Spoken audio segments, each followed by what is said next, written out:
Hey love, what's poppin'? Rise with We, the podcast.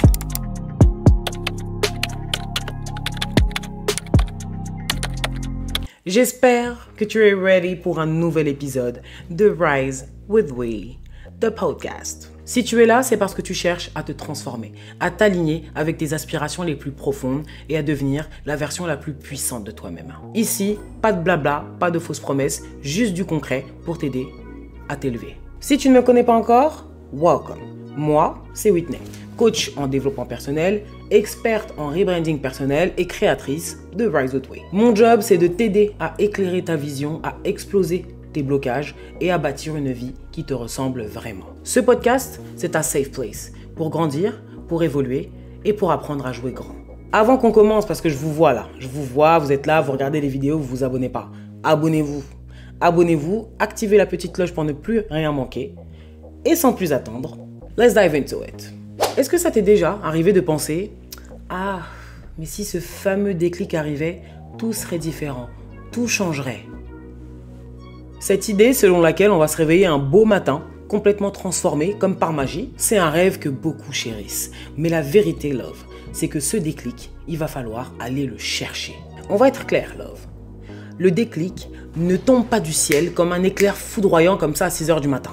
C'est un processus, c'est une accumulation de ressentis, de frustrations, de désirs inassouvis qui finissent par exploser. Parfois, il faut un électrochoc, un événement marquant, un burn-out, un échec amoureux ou des problèmes de santé. Et parfois, c'est simplement l'usure de la routine, le ras-le-bol qui te fait dire « ça y est, j'en ai marre, je ne veux plus vivre comme ça ». En fait, tu réalises que tu ne veux plus jamais ressentir ce genre de souffrance ou ce sentiment de stagnation. C'est le moment où l'inconfort de rester là où tu es dépasse la peur d'aller vers de l'inconnu. J'ai eu moi-même des déclics à plusieurs reprises. Et je dis des parce que évidemment, il n'y a pas qu'un seul moment magique dans sa vie. Il y a des paliers, des périodes de vie où soudainement tout devient insupportable. Où on se dit « stop, c'est mort, j'en ai marre, tout doit changer maintenant, now ». Depuis aussi loin que je me souvienne, j'ai toujours cru que j'étais trop grosse, pas assez mince, pas assez bien. Et vous savez, quand on est conditionné à se voir comme une personne qui n'est pas assez, ça nous bouffe de l'intérieur. C'est aujourd'hui que vous avez décidé de parler devant moi là. C'est aujourd'hui qu'ils ont décidé de parler devant moi. C'est aujourd'hui. Aujourd'hui, pendant que je suis en train de tourner ma vidéo, aujourd'hui. Des grandes conversations dans le jardin. Ah ouais, c'est du sabotage. Non, les gars, c'est pas comme ça. Bref, je reprends. En ce qui me concerne, je ne me sentais jamais à la hauteur. J'étais tellement complexé par mon corps, que toute invitation, que ce soit à la piscine ou à la plage, devenait un cauchemar. Je transpirais rien qu'à l'idée de me mettre en maillot de bain et je tremblais rien qu'à l'idée du regard des autres sur moi. Et ce qui est le plus fou dans cette histoire, c'est que paradoxalement, j'étais pas du tout en surpoids à cette époque. J'étais pas du tout en surpoids. C'était vraiment la perception que j'avais de moi-même. J'avais été conditionné comme ça. C'est devenu une obsession, une prison mentale. Et à force de trop y penser, de culpabiliser, qu'est-ce qui s'est passé? J'ai réellement fini par accumuler tous ces kilos en trop. C'est ce qu'on appelle en psychologie la prophétie autoréalisatrice. Mais on en reparlera une autre fois. Et puis il y a eu cette rupture. Très douloureuse. Vous savez, le genre de rupture où on croit qu'on ne va jamais s'en remettre? Où on se sent tellement brisé qu'on se demande si on va réussir à recoller les morceaux? J'ai glissé dans une dépression profonde. J'ai perdu ma lumière, mon énergie, mon sourire, mon appétit pour la vie. Et en plus de ça, cette dépression ne m'a pas fait perdre du poids. Elle m'a fait en prendre encore plus. Et qu'est-ce qui s'est passé? J'étais encore plus complexé. Je m'isolais, j'avais plus envie de rien, plus d'énergie, plus de sport, plus rien. Et à partir de là, tout a dégringolé. Tout s'est enchaîné. Des relations toxiques à l'appel, des blessures répétitives, des performances en chute libre. Et évidemment, ma confiance en moi proche du néant. Et quand on touche le fond comme ça, on croit souvent qu'on est seul et que personne ne peut comprendre à quel point on souffre. Et là, j'ai eu mon premier déclic. Un matin, je me suis regardé dans le miroir et je me suis dit « Girl, girl, girl, girl. » Girl. Il faut que t'arrêtes. Il faut absolument que tu te reprennes. Face à mon miroir comme ça, j'ai craqué. J'ai pleuré toutes les larmes de mon corps. J'avais envie de m'insulter. J'étais en colère, j'étais dégoûté. Un vrai flot d'émotions me submergeait. Je ne me reconnaissais plus dans mon propre reflet. La personne que je voyais dans le miroir n'avait rien à voir avec la Whitney que j'étais au fond de moi. C'est à ce moment-là que je me suis dit, c'est plus possible. Ce n'est plus possible. Sauf que love, spoiler alerte, le déclic c'est bien, mais l'action c'est mieux.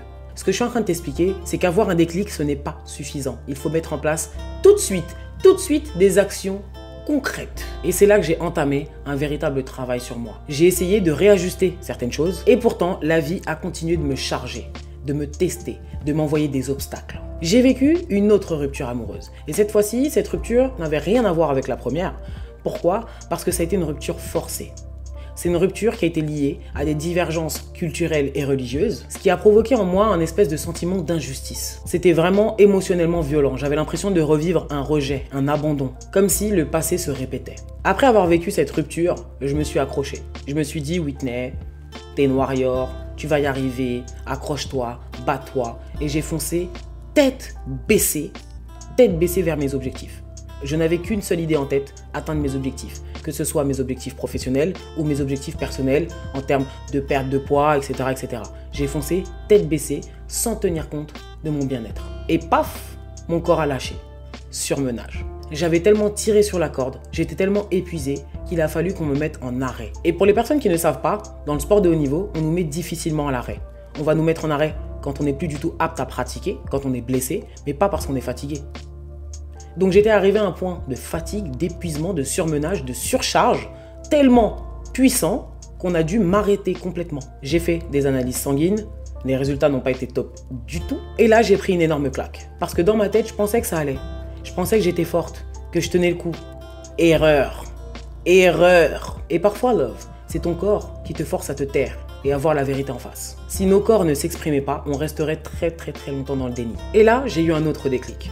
Je me suis dit, Whitney, tu as déjà vécu la dépression, tu as déjà touché le fond. Pourquoi est-ce que tu continues à tourner dans ce cercle vicieux? Je voyais bien que je retombais dans les mêmes schémas, dans les mêmes angoisses, les mêmes excuses. J'en avais juste assez de me faire du mal, de vouloir plaire à tout le monde, de stagner. C'est un déclic par exemple qui m'a poussé à lancer ce podcast. Je me disais, Whitney, combien de temps tu vas continuer à procrastiner?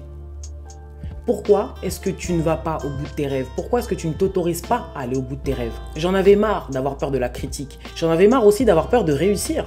En lançant ce podcast, c'est comme si je m'autorisais enfin à être 100% moi, peu importe ce que ça allait provoquer. Waouh! Bon, c'est gentil, hein, je vais pas me plaindre, ils sont en train de nettoyer la terrasse, mais... Ah! My friend, tu balayes fort, hein? Tranquille, ils sont adorables.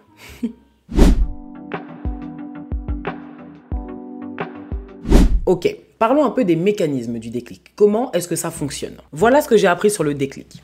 Le déclic survient quand la douleur de rester la même personne, est plus puissante que la peur de changer. Comme je vous l'ai dit au début, c'est un processus qui se construit à partir de micro-frustrations, de désirs inassouvis, de colère refoulée. Et là, tout explose. Tout explose. Ça commence par l'accumulation. Un déclic n'arrive pas sur un coup de tête.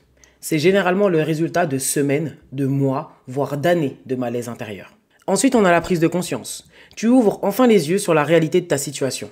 Tu reconnais que tu as mal, que tu n'es pas là où tu voudrais être. Ensuite, on arrive au point de non-retour. On se retrouve face au mur. Ça peut être un gros échec, une rupture, un souci de santé, un burn-out, quelque chose qui te met KO et te force à voir la vérité en face. Après le point de non-retour, on a la prise de décision. C'est le moment clé, là où on décide, pour de vrai, qu'on ne veut plus jamais ressentir ça. Et à ce moment-là, on est absolument prêt à tout pour s'en sortir. La décision, c'est la clé. Et enfin, on passe à l'action. Sans action, un déclic n'est qu'une émotion passagère. Il faut immédiatement poser une action forte, concrète, pour ancrer ce moment.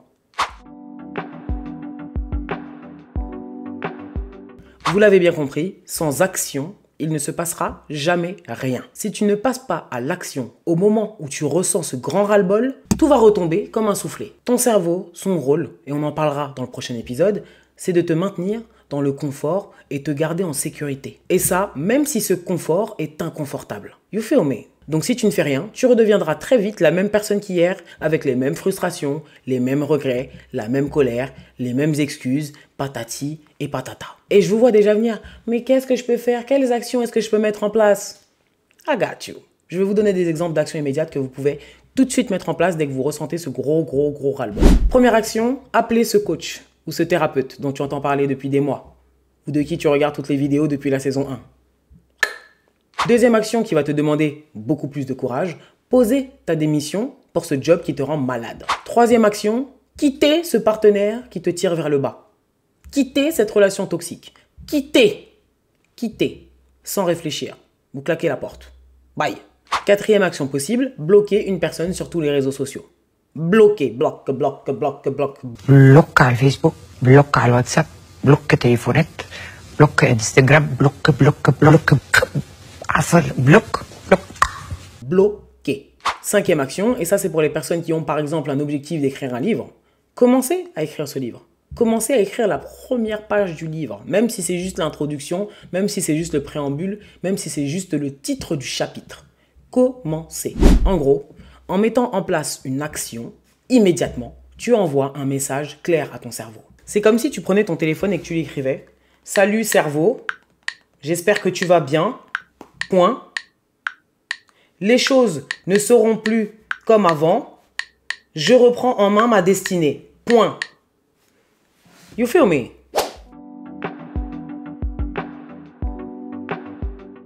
Alright, tu as eu ton déclic.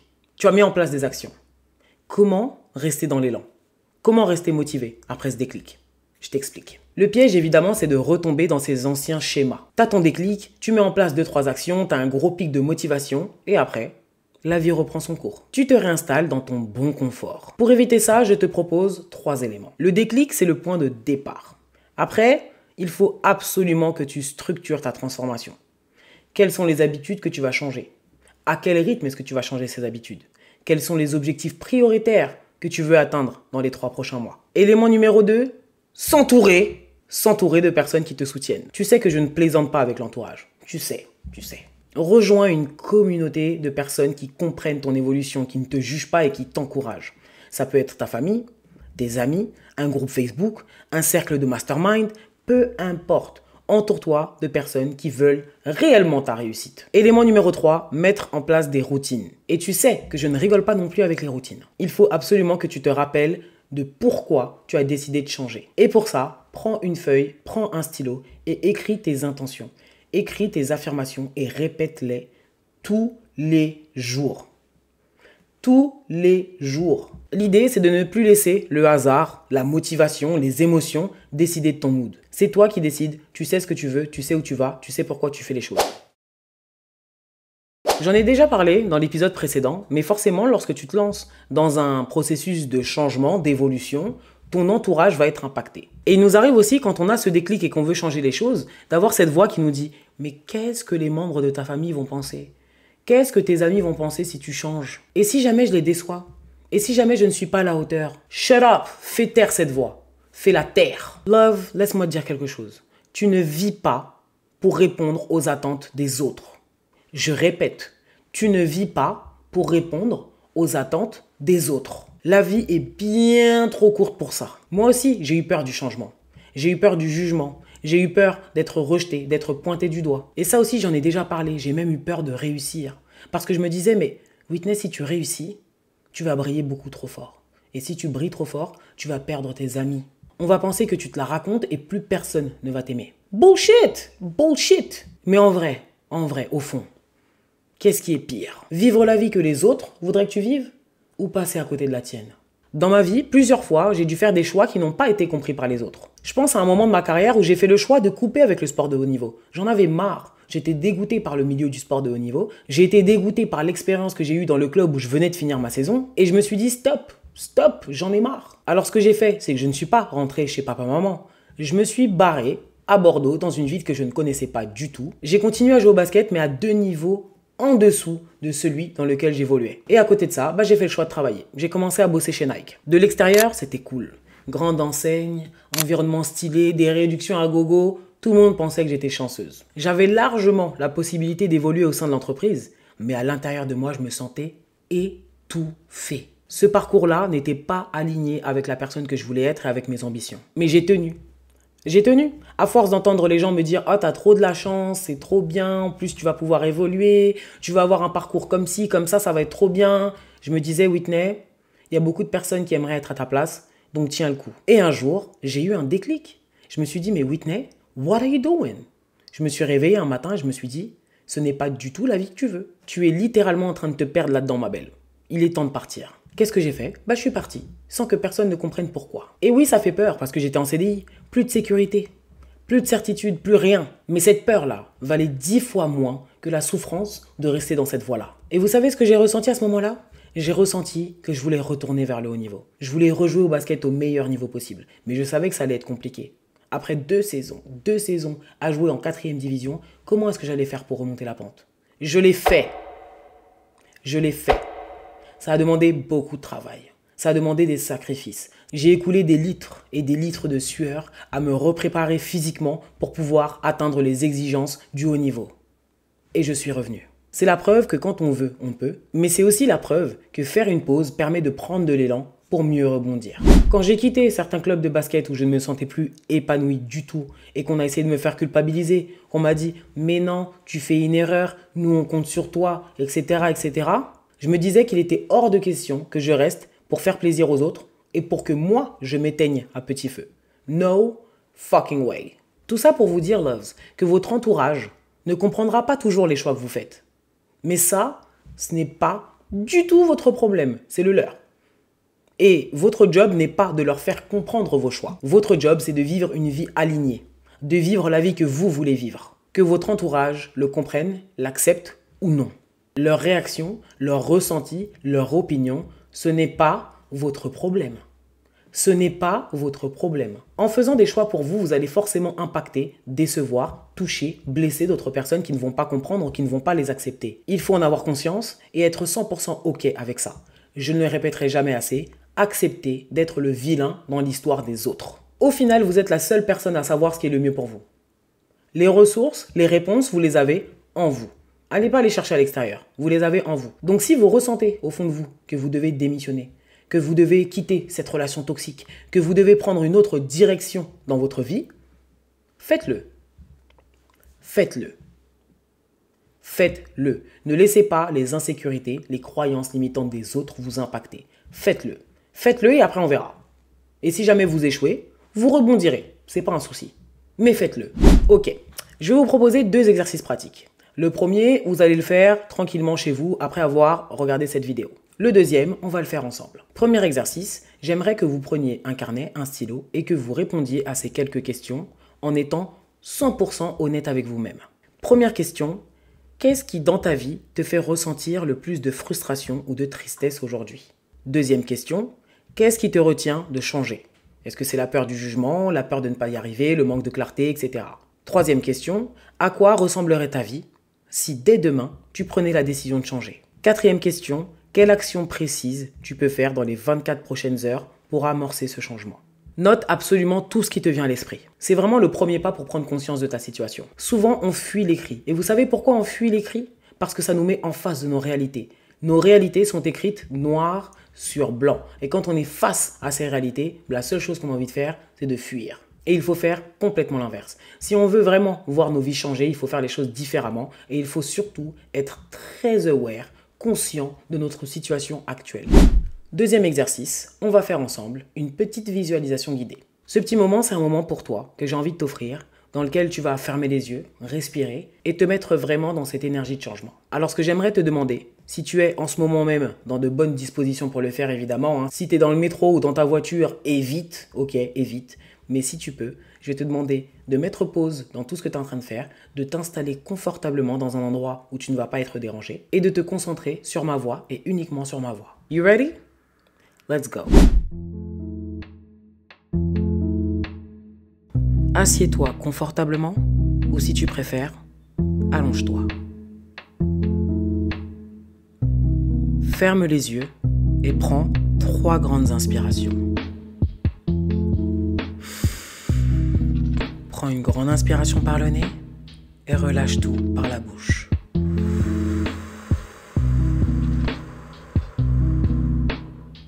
Encore une fois.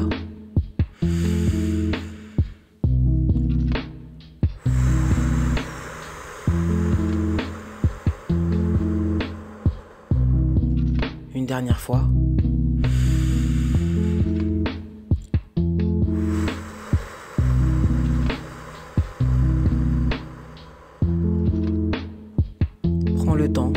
relâcher toutes les tensions que tu as dans ton corps. Desserre ta mâchoire, relâche tes épaules, relâche tes jambes. Enfonce-toi très lourdement sur le sol, sur ton siège, sur le canapé ou sur ton lit si tu es allongé.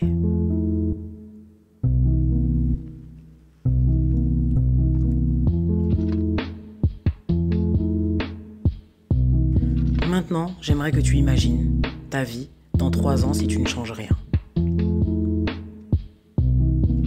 Ressens l'inconfort, la tristesse peut-être, la frustration ou la colère que tu auras d'être resté au même point.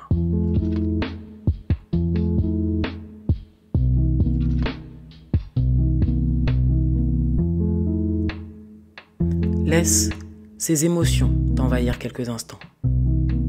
C'est désagréable, je sais, mais c'est nécessaire.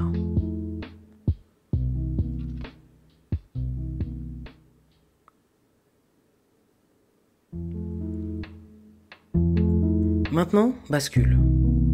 Visualise-toi dans 3 ans. Mais cette fois, tu as pris ce fameux virage. Tu as fait ce reset intérieur. Regarde la version de toi que tu es devenue. En pleine confiance, épanouie, fière. Sens la joie, la liberté, la paix. Prends le temps de savourer toutes ces sensations.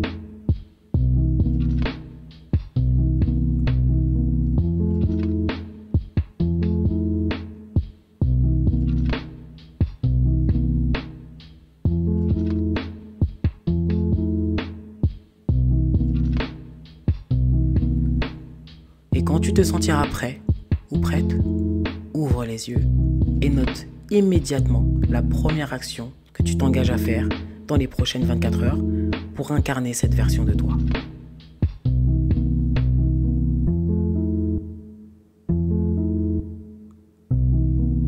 Parce que c'est ça le déclic. Laisser ton futur toi te guider et te dire « Tu as le droit de devenir cette personne ». Voilà, j'espère que cette petite méditation / visualisation t'a plu et t'a permis de t'imprégner de ta nouvelle version. Et maintenant, c'est le moment pour une courte page de publicité. Si tu sens que tu as besoin d'un accompagnement structuré pour ancrer ce déclic et arrêter de faire des allers-retours, j'ai créé Reset, Get Your Life Together. Reset, c'est plus qu'un programme.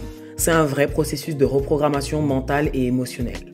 On y intègre des outils issus des neurosciences pour comprendre comment ton cerveau sabote et soutient tes objectifs, des protocoles de programmation neuro-linguistique, dits PNL, pour reconditionner tes croyances limitantes et ancrer de nouvelles habitudes, des exercices de shadow work pour aller déterrer ce qui te bloque dans l'inconscient, des routines de planification concrètes pour t'assurer de passer à l'action jour après jour, du coaching en rebranding pour aligner ta vision, ton image et ta présence avec la femme ou l'homme que tu veux devenir.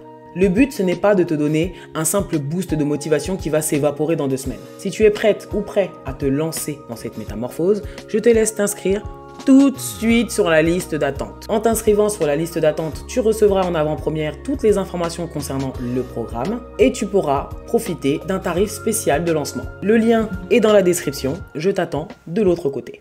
Voilà, on arrive à la fin de cet épisode et j'espère que tu as capté l'essentiel, love. Le déclic ne tombe pas du ciel, c'est toi qui le provoque. Ce déclic va naître de tes souffrances, de tes frustrations, de ton ras-le-bol. Mais il ne sert à rien d'avoir un déclic si tu ne mets pas en place des actions concrètes. Tu as le droit de devenir qui tu veux, de redéfinir ta trajectoire et de dire stop à tout ce qui ne te convient plus. Et si tu as peur, c'est normal. On a tous et toutes des peurs. Mais la vraie question c'est, est-ce que tu vas laisser ces peurs t'empêcher de vivre la vie que tu mérites vraiment? Think about it. Merci d'avoir écouté cet épisode et comme d'habitude, s'il t'a plu, s'il t'a parlé, s'il t'a touché, n'hésite pas à le partager à quelqu'un qui a besoin d'entendre ça. Abonne-toi évidemment, laisse-moi un petit commentaire parce que j'adore vous lire. Si tu m'écoutes depuis ta plateforme d'écoute préférée, laisse-moi 5 magnifiques étoiles qui shine bright like a diamond pour propulser mon podcast et cette communauté vers les sommets. Retrouve-moi sur Instagram et sur TikTok pour encore plus de contenu inspirant. Tu peux aussi m'envoyer un DM pour me dire ce que tu as pensé de cet épisode et surtout pour me dire quelle action tu vas mettre en place dans les prochaines 24 heures. En attendant, n'oublie pas, you're powerful, you're capable, and you deserve to shine. Bye! Rise with We, the podcast. Si tu n'es pas encore abonné, what are you doing? What are you doing?